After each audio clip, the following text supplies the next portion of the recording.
السلام علیکم ورحمۃ اللہ وبرکاتہ۔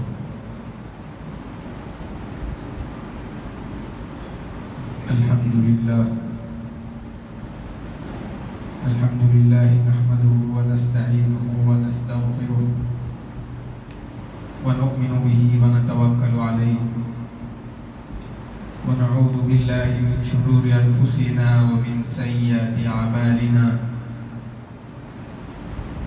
من يهده الله فلا مضل له ومن يضلله فلا هادي له، ونشهد أن لا إله إلا الله وحده لا شريك له، ونشهد أن سيدنا ونبينا ومولانا محمدا عبده ورسوله، أما بعد۔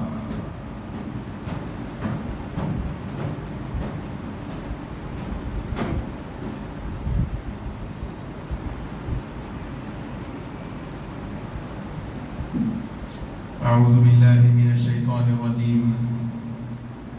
بسم اللہ الرحمن الرحیم۔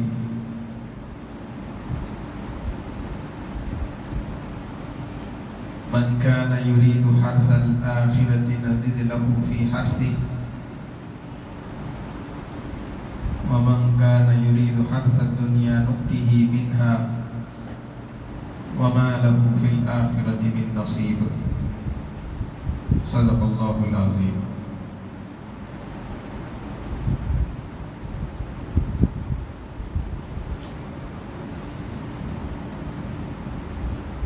معزز سامعین اکرام،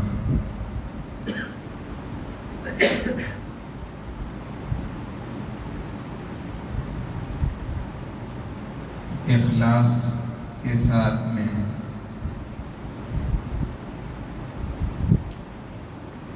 عمل کرنے سے متعلق کچھ باتیں اس سے پہلے آپ حضرات نے سنی ہیں۔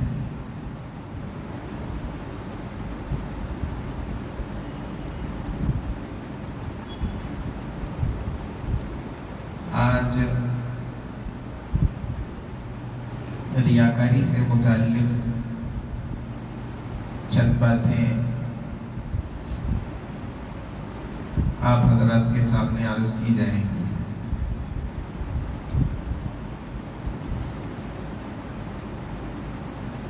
انسان جو کچھ اعمال کرتا ہے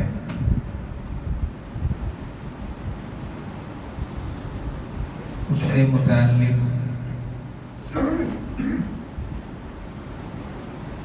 انسان کو 3 طرح کے حکم ملے ہوئے ہیں۔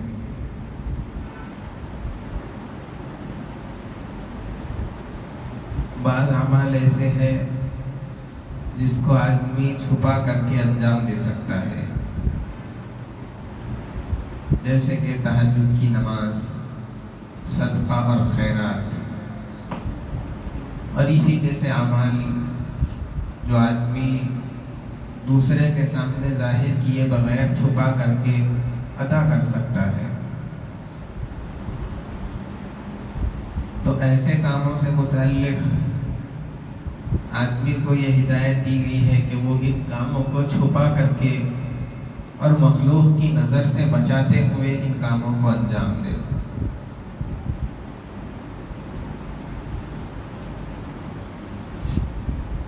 اور دوسری قسم کے اعمال وہ ہے جس کو علی الاعلان ادا کرنا چاہیے، ان کاموں کو چھپا کر کے ادا نہیں کیا جا سکتا،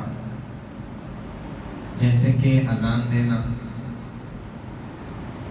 نماز کے لیے جماعت میں آ کر کے شریک ہونا،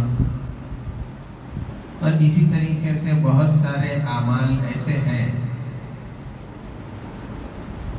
جن کو چھپا کر ادا نہیں کیا جا سکتا، بلکہ ان کو علی الاعلان آدمی کو کرنا پڑتا ہے، انجام دینا پڑتا ہے۔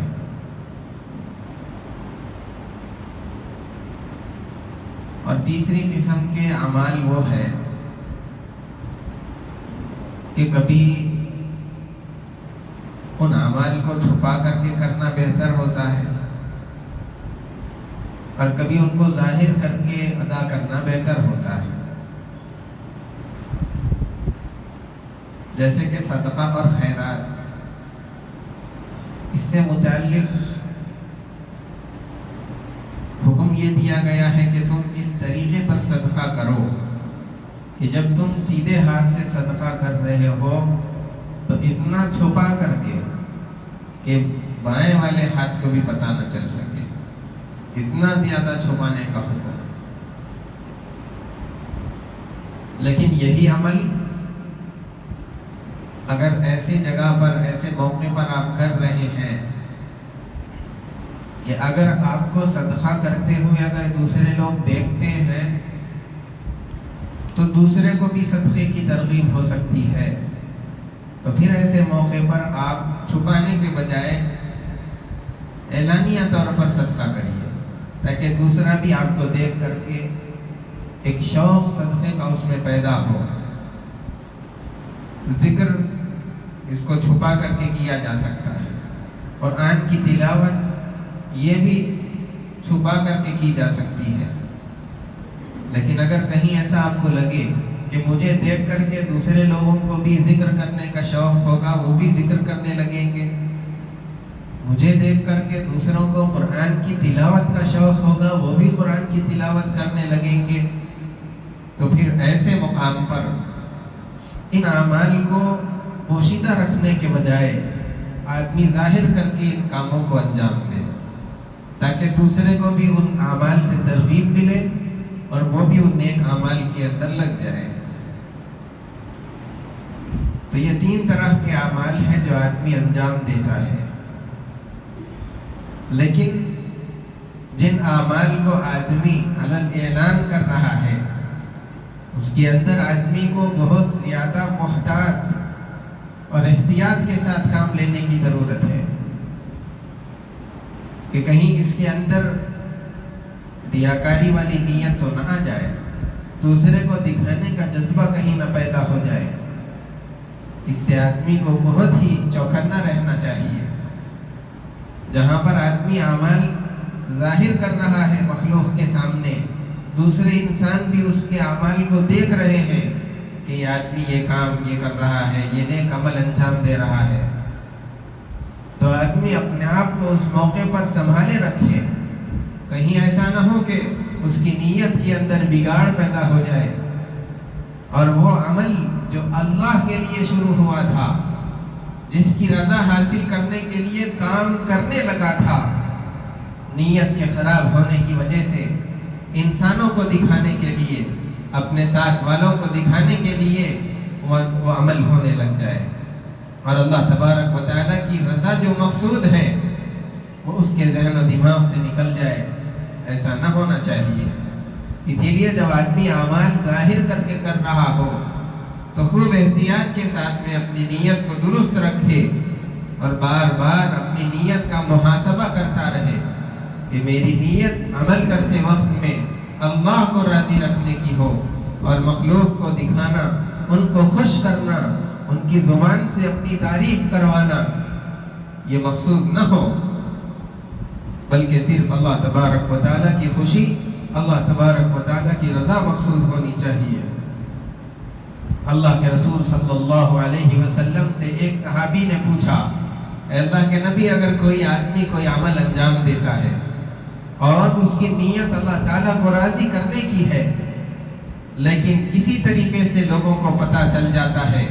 اور لوگ اس کی تعریف کرتے ہیں اور اس پر اس عمل کرنے والے کے اندر عجب پیدا ہو جاتا ہے کہ میں یہ کام کر رہا ہوں، اے اللہ کے نبی کیا یہ بھی ریاکاری ہے؟ حضور پاک صلی اللہ علیہ وسلم نے فرمایا نہیں، اس کی نیت تو اللہ کو راضی کرنے کی تھی، لوگوں کو پتہ چلنے کی وجہ سے وہ لوگ اس کی تعریف کر رہے ہیں، اس کا ارادہ لوگوں کی زبان سے اپنی تعریف کروانا نہیں تھا. اسی لیے اللہ کی طرف سے اس کو 2 اجر ملتے ہیں، ایک تو عمل کو چھپا کر کے کرنے کا، اور پھر دوسرا جب لوگوں میں عمل ظاہر ہو گیا تو عمل کو ظاہری کرنے کا. تو 2 اجر اللہ کی طرف سے اس کو مل گئے. اور اگر آدمی اخلاص کے ساتھ میں عمل کرتا رہے، حضور پاک صلی اللہ علیہ وسلم کا فرمان مبارک ہے، اگر لوگ اس عمل پر اس آدمی کی تعریف کرنے لگتے ہیں تو اللہ کے رسول صلی اللہ علیہ وسلم سے صحابہ نے جب پوچھا کہ یہ ریاکاری ہے تو آپ نے فرمایا یہ ریاکاری نہیں ہے، بلکہ یہ زبان، انسانوں کی زبان سے اس آدمی کی تعریف کا جاری ہو جانا، یہ اللہ تبارک و تعالیٰ کی طرف سے اس مومن کو ملنے والی، جلد ملنے والی خوشخبری اور بشارت ہے۔ آدمی تو اللہ کی رضا کے لیے کر رہا ہے، اپنے عمل کو چھپانے کی بھی کوشش کر رہا ہے۔ آدمی جب اخلاص کے ساتھ میں کوئی عمل اللہ کی رضا کے لیے انجام دیتا ہے تو اللہ تعالیٰ اس سے محبت کرنے لگتے ہیں، اور پھر اپنی مخلوق سے، مخلوق کی زبان سے اس بندے کی تعریف کو جاری فرماتے ہیں۔ یوں تو دکھاوا کرنے والے کی تعریف بھی ہوتی ہے، لیکن جو آدمی اخلاص سے کرتا ہے اللہ تعالیٰ اس کی تعریف کو بڑھاتے ہیں، یہاں تک کہ اس کی تعریف اتنی زیادہ ہونے لگتی ہے کہ ریاکار کی بھی اتنی تعریف نہیں ہوتی، اور پھر اس مخلص کا عمل اللہ کے یہاں قبول ہو جاتا ہے، اور جو ریاکار ہے اس کا عمل اس کے منہ پر پلٹا کر کے مار دیا جاتا ہے۔ اسی لیے اعمال کو ریاکاری سے بچانا چاہیے۔ ہاں، اگر کوئی آدمی عمل کر رہا ہے اللہ کے لیے، نیت تو صحیح ہے، لیکن دل کے اندر یہ وسوسہ اور یہ خیال بار بار اکثر لوگوں کو پریشان کرتا ہے، جب کبھی نیک عمل کرنے کے لیے کھڑے ہوئے تو شاید وہ دیکھ رہے ہوں گے، شاید لوگ مجھ پر نظر رکھے ہوئے ہوں گے۔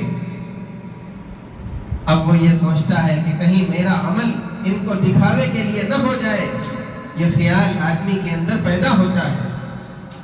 حالانکہ آدمی کو اس وسوسے سے اور ان خیالات سے پریشان ہونے کی ضرورت نہیں ہے، کیونکہ ریاکاری جو ہوتی ہے وہ وسوسوں سے اور خیالات سے نہیں ہوتی، بلکہ آدمی کے ارادے سے اور آدمی کی نیت سے ہوتی ہے۔ جب آدمی خود ارادہ کر لے اور وہ خود نیت کرے کہ میں لوگوں کو دکھانے کے لیے کر رہا ہوں تو یہ ریاکاری بنے گی۔ صرف دل کے اندر خیال آ جانے سے اور دل کے اندر وسوسہ پیدا ہو جانے سے ریاکاری نہیں ہوگی۔ اسی لیے اس طرح کے وسوسوں سے اور اس طرح کے خیالات سے آدمی پریشان نہ ہو۔ حضرت علی رضی اللہ تعالیٰ عنہ نے ریاکار کی چند علامات بتائی ہیں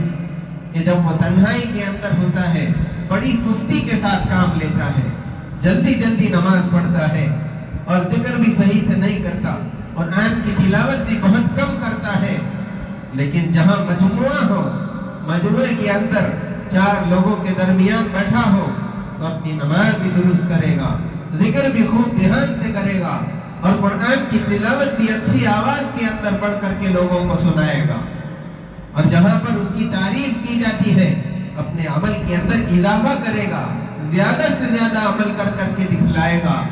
اور جہاں پر اس کے عمل پر کسی نے مذمت کی، اس کو ٹوک دیا، وہاں پر اس کا عمل کم ہو جاتا ہے، اپنے عمل کو کم کر دیتا ہے۔ یہ ریاکار کی علامتیں حضرت علی رضی اللہ تعالیٰ عنہ نے بتلائی ہیں۔ اسی لیے ابن قیم رحمۃ اللہ علیہ نے اس بات کو بیان کیا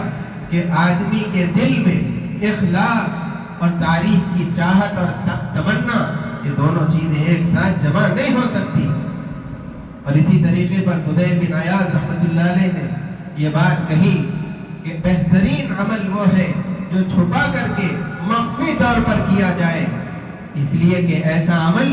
شیطان کو دور کر دیتا ہے اور ریاکاری کو بھی دور رکھنے والا ہے۔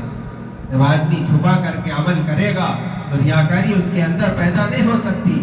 جس آدمی کو تنہائی سے وحشت لگے اور مجموعوں کے اندر اس کو سکون محسوس ہوتا ہے، یہ آدمی ریاکاری سے محفوظ نہیں رہ سکتا۔ اپنے آپ کو اور اپنے اعمال کو آدمی ریاکاری سے محفوظ رکھے۔ اللہ والوں نے اپنے اعمال کو کس طریقے سے ریاکاری سے، دکھلاوے سے محفوظ رکھا، اتنا چھپایا ہے کہ لوگوں کو کانوں کان خبر نہ ہونے دی کہ کیا اعمال ان کے رات کے اور کیا اعمال ان کے دن کے رہے ہیں۔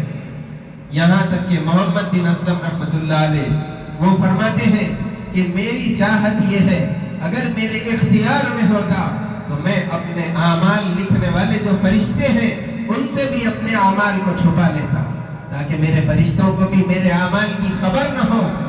لیکن یہ چیز میرے قدرت اور اختیار میں نہیں ہے۔ اور اسی طریقے پر صحابہ کرام رضوان اللہ تعالی علیہم اجمعین کا دور اکثر تو فقر کی زندگی، فاقے والی زندگی گزارتے تھے، اور کثرت کے ساتھ میں روزے رکھنا ان کی عادت تھی، اور روزوں کی وجہ سے جب چہرے مرجھا جاتے، صحابہ کرام رضوان اللہ تعالی علیہم اجمعین جب گھر سے باہر نکلتے تھے تو اپنے چہرے کے اترے ہوئے ہونے کو چھپانے کے لیے تیل اچھی طریقے سے چہرے پر لگاتے تاکہ کسی کو پتہ نہ چلے کہ یہ بھوک کے اندر زندگی گزار رہے ہیں، فقر و فاقے کی زندگی گزار رہے ہیں، اور آج روزے سے ہیں ایسی زندگی یہ گزار رہے ہیں، کسی کو اس کی اطلاع نہ ہونے پائے، اس کی خبر نہ ہونے پائے، اس لیے اپنے چہرے کو اچھے سے تیل لگا کر کے تر و تازہ کر کے اپنے گھر سے باہر نکلتے تھے۔ حضرت ابو بکر رضی اللہ تعالیٰ عنہ کی خلافت کا دور،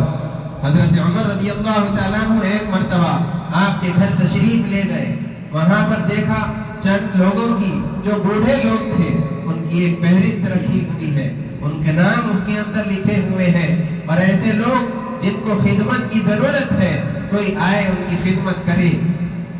ان کی ضروریات کی تکمیل کر دے، ایسے لوگوں کی ایک فہرست بنی ہوئی ہے،